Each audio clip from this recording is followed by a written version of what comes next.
আজকের big breaking news. মধ্যরাতে ভয়াবহ সড়ক দুর্ঘটনা বড়খলার রায়পুরে। কাছাড়ের বড়খলা আবারও সাক্ষী থাকলো এই ভয়াবহ সড়ক দুর্ঘটনায়। আমি বরাত জুড়ে প্রাণ বাঁচালেও বরাকের জলে তলিয়ে গেল 13 মাসের এক শিশুকন্যা এবং তাহার মা। অবশেষে এল্টো গাড়ির দরজা ভেঙে স্বামী প্রাণ বাঁচালো। এল্টো গাড়ির দরজা ভেঙে স্বামী প্রাণে বাঁচলেও 13 মাসের শিশুকন্যাকে এবং তাহার স্ত্রীকে বাঁচাতে পারল না। সেই রাতের শেষে এসডিআরএফ অভিযানে তন্ন তন্ন করে কিন্তু কোনো সন্ধান পায় না। লাগাতার এই অভিযান চালিয়ে যাওয়ার পর বুধবার সাত সকালে 7টা সাড়ে 7টা নাগাদে এল্টো গাড়ির ভিতর হইতে উদ্ধার হয় স্ত্রী ও 13 মাসের এক শিশুকন্যার মৃতদেহ। এ নিয়ে পুরো চাঞ্চল্য সৃষ্টি হয়েছে এলাকা জুড়ে। এই মর্মান্তিক ঘটনাটি খুবই ভয়ঙ্করভাবে ঘটার কারণে সবার শোকাবুদ্ধ হয়ে পড়েছে। 13 মাসের এক শিশুকন্যা সহ তাহার মা এল্টো গাড়ির ভিতরে বরাক নদীর জলে তলিয়ে গেল। উদ্ধার হয় উনাদের মৃতদেহ।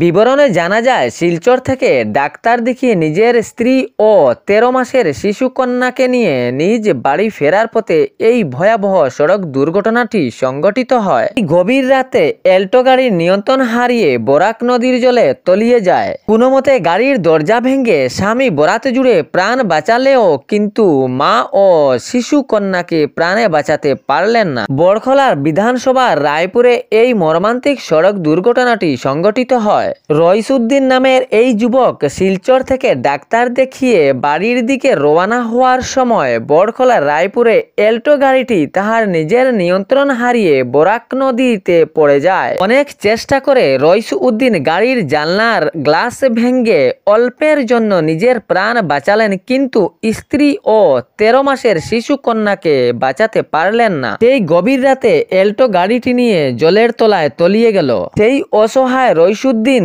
তখন চিৎকার শুরু করেন এবং সেই মধ্যরাতে স্থানীয় জনগণ ঘুম থেকে উঠে আসেন। ঘটনার বিবরণ জেনে বরাক নদীতে অনেক খোঁজাখুঁজি করলেও স্থানীয় জনগণ কিন্তু এল্টো গাড়িটির কোনো সন্ধান পাননি, সাথে স্ত্রী ও 13 মাসের শিশু কন্যার কোনো সন্ধান ও পাননি। এ সময়ের মধ্যে তলিয়ে গিয়েছে এল্টো গাড়িটি বরাক নদীর গভীর জলের তলায়। স্থানীয় জনগণ অনেক চেষ্টা করলেন কিন্তু সবই চেষ্টা অসফল হয়ে পড়ল। সেই এল্টো গাড়িটির কোনো সন্ধান পেলেন না। এদিকে ভয়াবহ সড়ক দুর্ঘটনায় রইসউদ্দিনের শারীরিক অবস্থা খুবই সংকটজনক হয়ে উঠেছে। তাই স্থানীয় জনগণ খুবই তাড়াতাড়ি রইসউদ্দিনকে চিকিৎসার জন্য শিলচর মেডিকেল কলেজ হাসপাতালে প্রেরণ করান। এদিকে মধ্যরাতে খবর পেয়ে কাছাড়ের পুলিশ উপস্থিত হন ঘটনাস্থলে এবং এসডিআরএফ বাহিনী অভিযান চালায়, কিন্তু সাজ সকালে 7টা সাড়ে 7টা নাগাদে এল্টো গাড়িটির সন্ধান পাওয়া যায়।